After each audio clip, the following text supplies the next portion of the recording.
Dahil nabanggit ko kagabi na hindi nyo maaasahan ng inyong mga anak pag kayo ay tumanda. Meron nag-comment at sabi niya, napakalungkot naman ang sinabi mo, Father, na hindi ko maaasahan ang aking mga anak pag ako'y tumanda. Sa palagay ninyo, ano po sa palagay ninyo? Pag sinabi niyo po ba sa inyong mga anak, anak, aasahan kita pagtanda ko. Maasahan po ba siya? Magkaiba po yung kayo magsasabi sa inyong anak, anak, aasahan kita. At iba yung ang anak ang magsasabing, nay, tay, maasahan ba ako? Magkaiba yun. Magkaiba yung inuutusan sa nagkukusa. Magkaiba yun. Sabi niya, hindi po ba nasusulat sa kautusan na dapat ang mga anak ay aarugain ang kailang matandang magulang? Saan nasusulat yun? Sa aklat ni San Pablo o sulat ni San Pablo kay Timoteo na ang iyong pananampalataya ay dapat nakikita sa pag-aaruga ng nakakatanda mong magulang. Ano ibig sabihin doon? Ang iyong pananampalataya. Kaya ang tanong ay, may pananampalataya bang anak mo?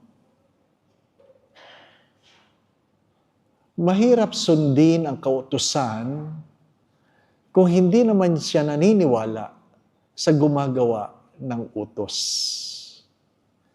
Paano mo sasabihin sa iyong anak, anak, gawin mo ang pinagagawa sa iyo ng Diyos. Pero pag tinanong mo ang iyong anak, kilala mo ba ang Diyos? Paano ko sasabihin ng iyong anak, sino yung Diyos? Sino yung Diyos? Nung minsan, naglalakad ako sa Rockwell, nakasalubong ko isa sa benefactor ng aming seminaryo at sabi niya, kumusta ka na, Father Day? Kwento, maya-maya. Sabi niya, pagdasal mo naman ako. Sabi ko, bakit po? Nahihiya siyang magsabi pero nasabi din niya. Sabi niya, sabi mo kasi pamana na yung aming mga ari-arian habang kami ay malakas pa. Sabi ko, ano po nangyari? Nakademanda kaming mag-asawa. Sino pang nagdidemanda? Yung isa sa aming mga anak.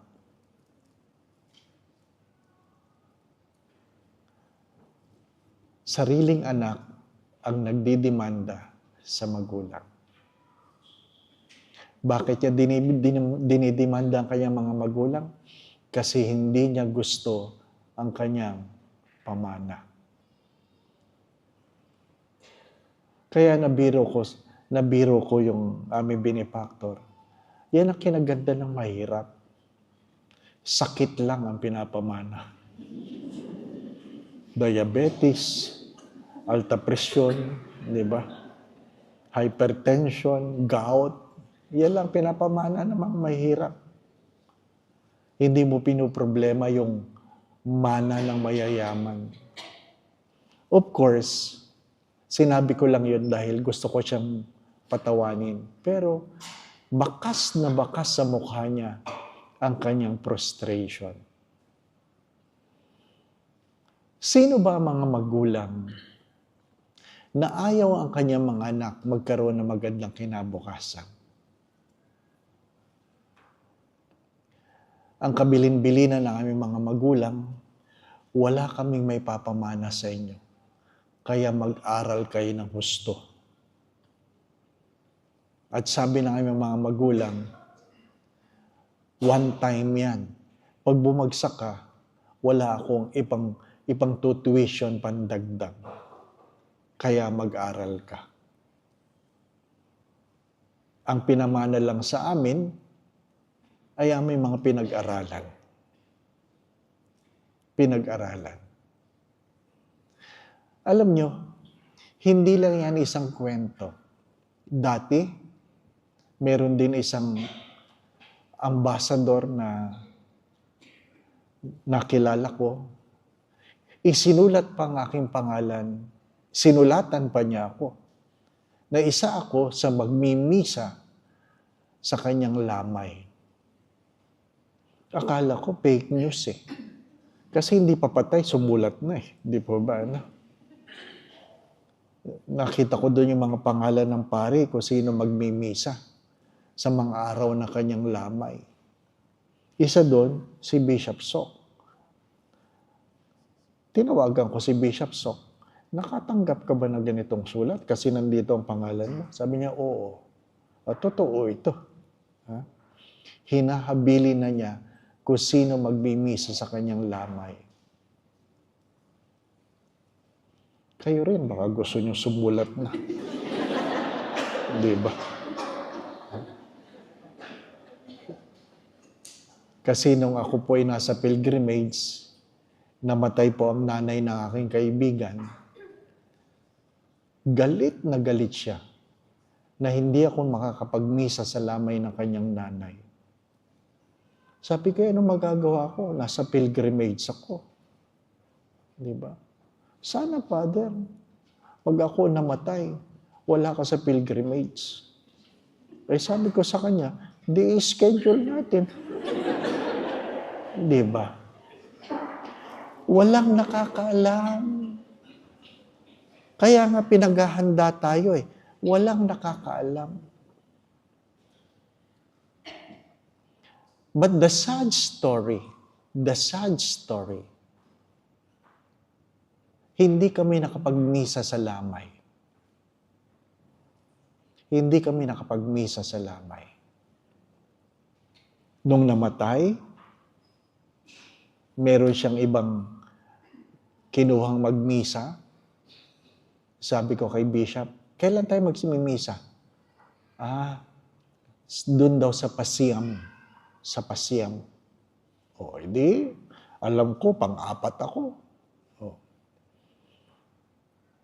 Nung nilibing, sabi ko, saan ang Pasiam? Pinuntahan ko yung bahay. Kumatok ako. Sabi ko, ako po si Father Dave, ako po magmimisa ngayon. Sabi ng anak, walang misa-misa. Sabi ko, ano pong ibig sabihin? Walang misa-misa. Wala akong misa. Alam nga na ipagduldulan ko sa sarili ko, hindi po ba? Ay sige po, umuwi ako. Tinext ko ulit ang aking kaibigang obispo. Sabi ko, hindi ako pinagmisa. Sabi niya, ako din. Ano gagawin natin? Kanya-kanyang misa tayo. Baka mamaya, balikan tayo ng patay. Hindi pa ba? Ano ibig ko sabihin? Regardless how religious you are, you cannot expect that your children will obey. Unless, as the first reading have said, unless you allow them to be heirs of your faith. Not knowledge, but faith. Naway ipamana mo sa iyong mga anak ang iyong pananampalataya. Hindi lang yung iyong alam. Hindi lang yung pinagsisimba ang mga bata. Pinapakilala mo sa kanila ang Diyos. Because if you will not allow them to know the God you believe, they might only know the things to do, but they will not have faith. You cannot expect that your children will obey the law if they do not believe the lawmaker. Don't stop the blessing of God in your life. Make sure that your children will inherit the blessing that you have received. Make sure. If you commit sin, your family will suffer to the fourth generation. You look at the book of Genesis. But if you do good things, your family will be blessed on the seventh generation. It's either you will be the cursed or the blessing. So it's good that you decide, you, me, everyone decide that all sins should stop in me. All sins. Kung ano man ang mga minamana kong kasalanan, dapat matapos sa akin. Upang ang mga susunod sa akin, ang mamanahin ay pagpapala. Pagpapala. Let your children inherit the blessing because of the good things you have done. Whether you like it or not, my dear friends, as water seeks its own level, grace builds in nature. As water seeks its own level, pag binuhos mo ang tubig, aagos at aagos yan hanggang sa pinakamababa. Ganon din ang biyaya. Sabi nga ni Santo Tomas, ang biyaya ay namumukadkad sa ating mga pagkatao. You cannot simply pray for grace. Grace do happen if we cooperate with God. So, as you look at yourself, as you dream dreams, as you try to soar high, look at your children. Anong ipapamana ko sa aking mga anak? Anong ipapamana ko sa aking mga anak? Look at your children. Imagine what they will be tomorrow.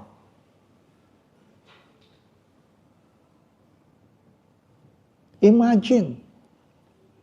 Kaya nga, sabi ko, pinag-aaral mo kasi gusto mo siya ng magkaroon ng magandang bukas.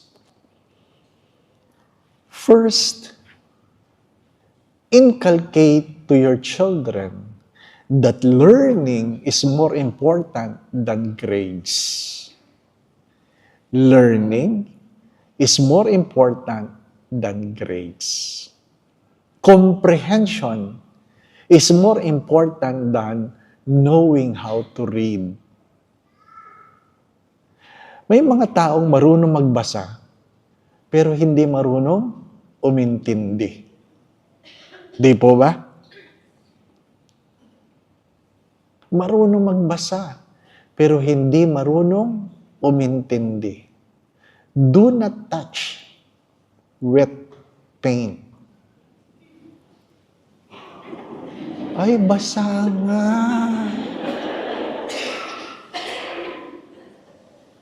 Di ba? Hindi lang yan. Maraming ganyan. Ano ba ang problema natin? Nasira na ba dyan nyo? I guess nasira na, no? Na wala kayong inisip kundi CR. Walang mayaman, mahirap dyan. Walang pare-pare dyan. Pag sira, sira. Di ba? Palagi ko yung kinukwento eh. Ha? Pag sira ang tiyan mo, hindi ka namimili na sasakyan. Basta makasakay ka, makauwi ka. Di po ba? No? Ha? Hindi ka namimili ng CR. Dati namimili ka ng taxi. Ngayon, kahit jeep na kakarag-karak, sasakyan mo. Di po ba? No? Ha? Kahit ikaw lang ang laman, ang upo mo, kalahati lang. Ayaw mo sumayad lahat, di po ba? No? Ang lahat ng iyong lakas, nando sa tubo. Di ba, naranasan niyo yun, ano? At pag nalubak, alam mo ang pakiramdam, di po ba? No? At pag tumigil ang jeep dahil walang pasahero, gusto mong sabihin, mamang driver, bayaran ko na lang. Kasi kada kanto, tinitigilan, hindi po ba? Bayaran ko na. At pagbaba mo, walang importante. Kahit sinong tumawag sa'yo, mamaya na, di ba? No? Gustong-gusto mo yung asong sumasalubong sa'yo, alis ka dyan, sipahin kita eh. Di ba, anak? At pagpasok mo sa bahay, nak, ba't ang aga mo? Mamaya, mama. At paghawak mo sa door ng CR, nakalock.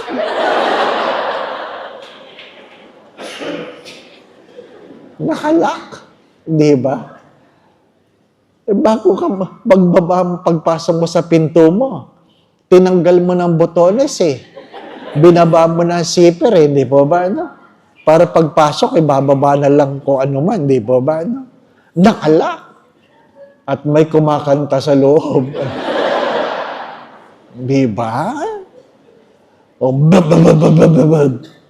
dali. Hindi naman niya naintindihan. Pagbukas niya, ano ba? Alis ka dyan.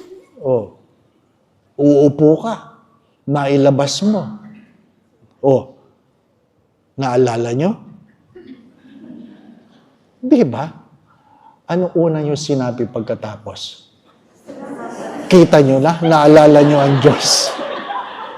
Di ba? Salamat sa Diyos. Alam nyo kung ano mahalaga. Hindi tayo pwede sorry for the words, hindi tayo pwede magtanga-tangahan. Alam natin kung ano ang kailangan. Di po ba, no?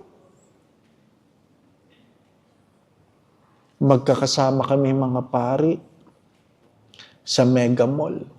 Nasira ang tiyan ko. Dali-dali akong pumasok sa CR. Nailabas mo. Pagtingin ko, walang toilet paper. Nairaos mo, kaya lang, paano mangyayari? Walang toilet paper. Wala namang bidet. Aywan ko ba? Bakit may mga taong nag-uuwi ng toilet paper, no? May mga taong mahilig talaga. Hindi na sila nag-isip na darating ang araw, sila mga ngailangan niya, di ba ba? Oh. So, ang tagal ko nagnilay ko.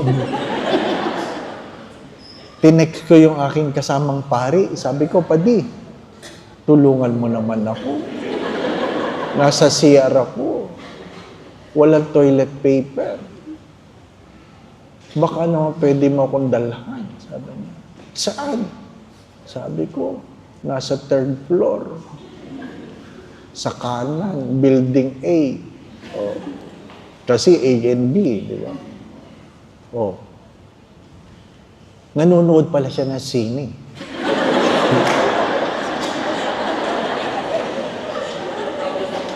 Ay di abala ka. Di po ba? Nagpunta pa siya sa supermarket, bumili ng toilet paper, punta siya sa CR. Paano niya malalaman kung sino ako doon? Di ba?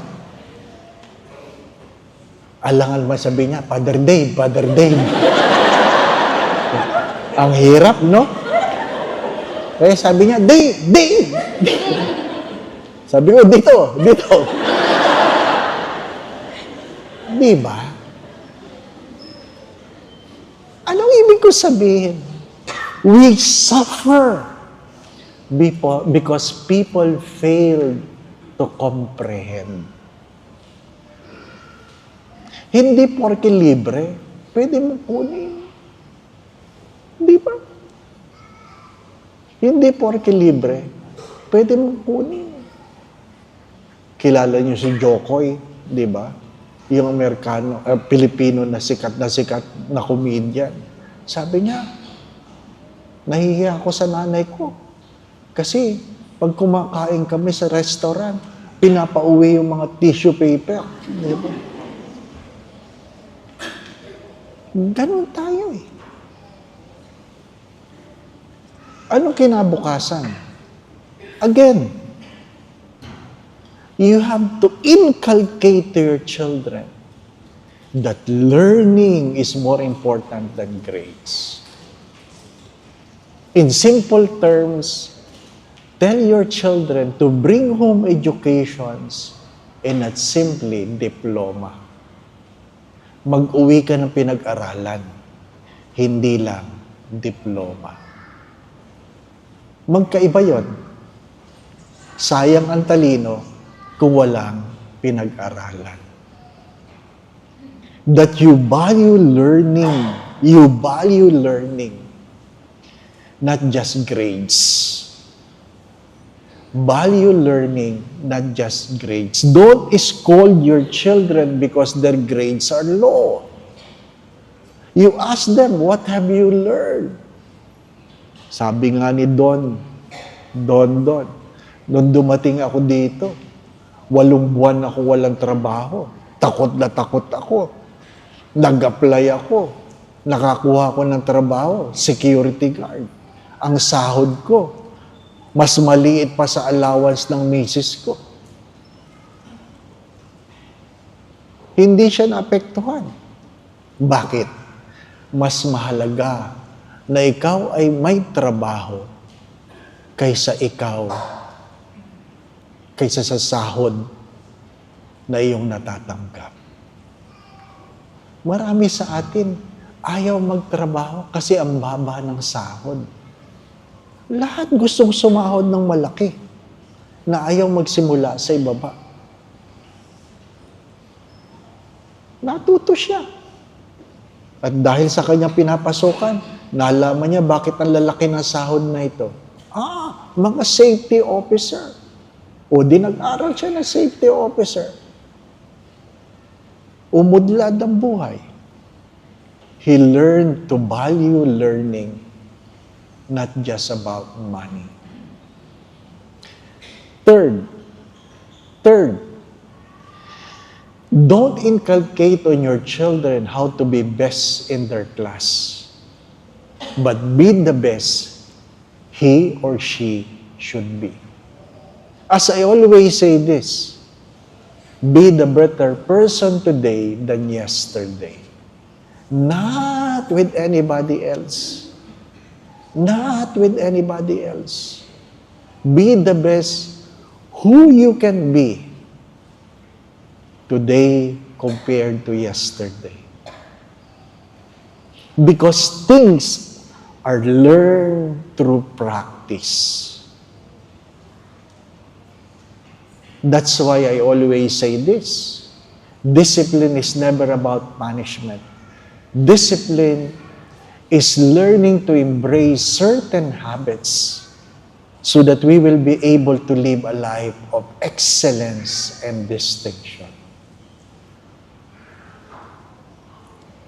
It's about discipline. It's about discipline. My dear friends, my brothers and sisters, if you want your children to obey the law, let them learn and understand the lawmaker. They should value knowledge, not just knowing how to read. Value comprehension. Value learning, not just grades. There are more important than money. There are more important than money. Madaling magpamana ng pera. Pero hindi. ng karunungan. Maiksi lang ang buhay.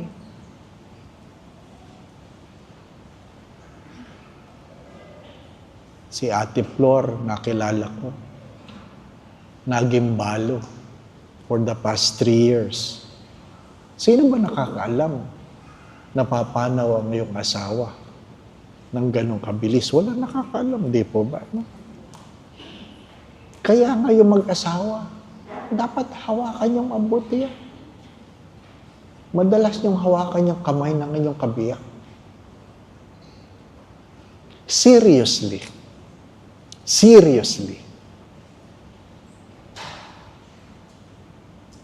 Think about this. How many Christmases do you think you still have? Seriously. Sa palagay niyo, ilang Pasko na lang meron kayo? Hello?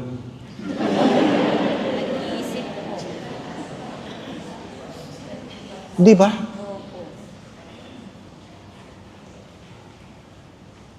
Alam nyo, nung na-stroke ako, by the way, bago ako may stroke, nagpa-blood test ako. Ang ganda ng blood test ko. Sabi ng doktor, you're healthy. Alam mo, pag sinabayin ka ng doktor, healthy, feeling mo talaga healthy ka. Maganda yung blood test eh. After 3 months, na-stroke ako. Nagmisa ng alas 7, nagkasal ng alas 3, papunta ng Mega Mall ng alas 5 kasi may kainan.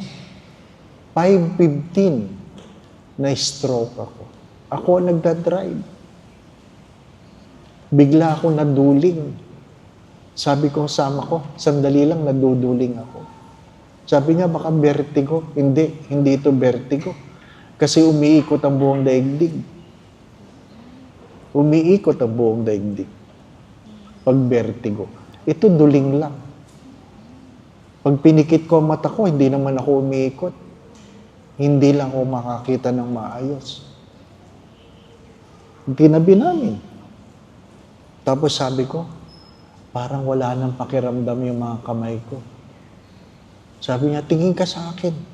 Tumingin ako, ngumiti ka. Ngiti ako. Bakit niya ako pinapakiti?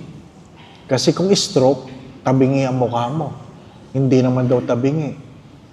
Tapos sabi ko, sabihin mo doon sa guard ng Mercury, ilipat ako sa likod. Tawagan mo si Marie para siya mag-drive na sasakyan. Bakit? Sabi ko. Sabi niya, wala nang pakiramdam ang bewang ko. Maya-maya, wala nang pakiramdam ang mga paa ko. Dumating yung guard. Sabi niya, Father, yapusin niyo ako. Hindi ko magalaw ang aking mga kamay. Ang tanong ko lang sa kanya, nakasuot pa ba ang sandalyas ko? Opo. Nilipat ako sa likod na sasakyan. Simula nun, hindi na ako naniniwala sa blood test.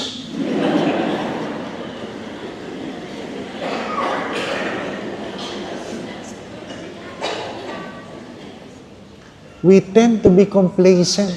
Nobody knows.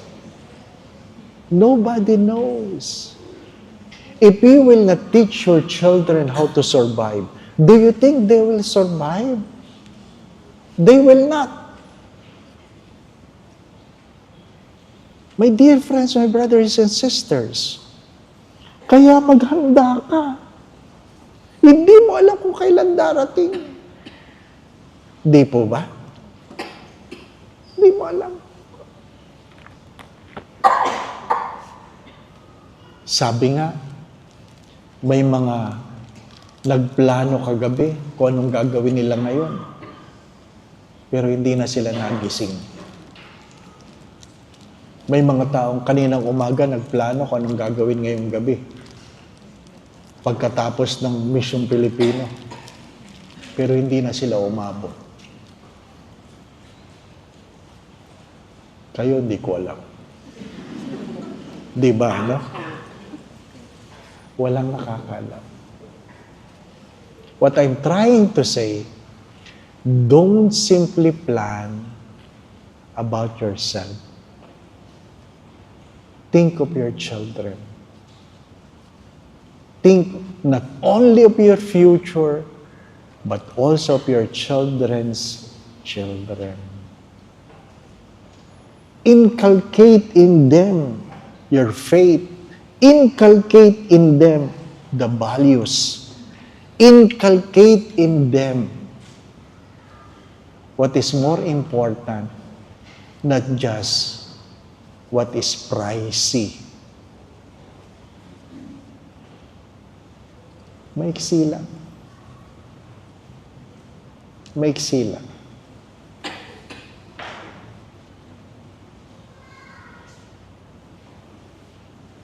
Nangangarap ako. Hindi naman masama na hingin sa Diyos na makapag-celebrate ako ng aking golden sacerdotal anniversary. Kinukwenta ko para makapag-celebrate ako ng aking 50th as priest. Dapat umabot ako ng 86. 86.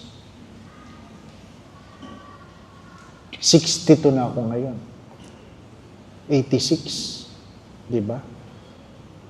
Kaya ang dasal ko sa Diyos, sana naman maka-87 ako, Lord. Sana naman maka-87. Sabi nung isa, sa 86 ka magse-celebrate ng golden, bakit gusto mo maka-87? Natural. Alam ka naman pagka-celebrate mo, patay agad, di ba? Di ba? Siyempre, makapaghanda ka pa man lamang, di ba? Ano? Bakit ko ito sinasabi? Because very few among us really think of our tomorrow. Very few.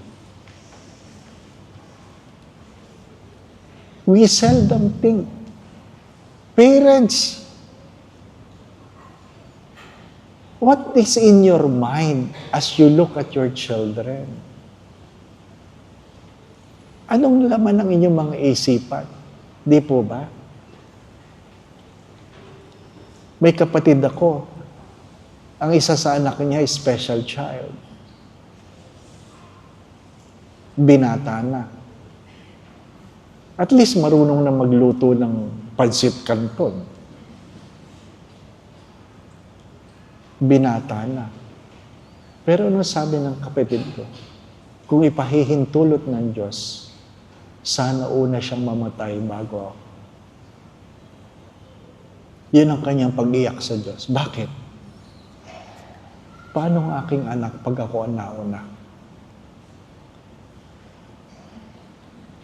Paano ang aking anak pag ako ang nauna?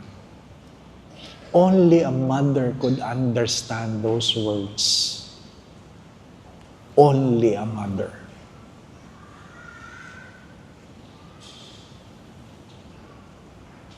We desire certainty, but the only certain in this world is uncertainty. That's why we need faith. If you do not know how to pray, what will happen to you? It's too late, my brothers and sisters. It's too late when you are already dying. And it's the only time you will learn to pray. Anong greatest learning ko when I had a stroke? I was in the emergency room. I can hear everything. I can talk, except I cannot move. I cannot even move my fingers, even though I was holding the rosary. I can hear the doctor saying, Father Dave might not make it. Sabi ko, ano kaya itsura ng might not make it, no? Di mo alam. Di ba? Anong greatest learning ko? Kahit gaano kadaming yung kaibigan, pag ikaw ay naghihingalo, ikaw lang. Kahit sama-sama kayo sa sa emergency room, ikaw lang yun. Pag mayroon ka nararamdaman, ikaw lang. Pag nag-aray ka, aray, ikaw lang yun. At pag ikaw'y namatay, ikaw lang. Nakukuha po ninyo? Baka akala nyo, sa dami ng kaibigan nyo, sasamahan kayo, ano ka? Solo ka lang. If you don't have Christ with you, then who will be with you? If you do not have Christ in your family, who will take care of them when you are gone? Do not forget, hindi dapat maiiwan sa iyong biyaya. Pray, ask, and know how should your children inherit the blessing. How should your children inherit the blessing? That is the presumption that they have a blessing to inherit. Di po ba, no? Eh kung wala ka namang ginagawang tama, nagpapamana mo. Di po ba, no? That is the presumption. But what I'm trying to say, pwede ka magpamana ng sumpa or pwede ka magpamana ng pagpapala. As I've said earlier, stop the sin. Anong pinapatigil sa iyo ng Diyos kahapon o no isang araw? Kahapon, so that you can soar. Anong pinapatigil? So that they will not inherit the cursed. Make them inherit the blessing. It is important that they know the Christ, who is the source of all blessing. It is important that they know the lawmaker, so that they will fulfill the law. It is important that it's more important to have learnings than grades. My dear friends, my brothers and sisters, because you do not know the time. You do not know the time.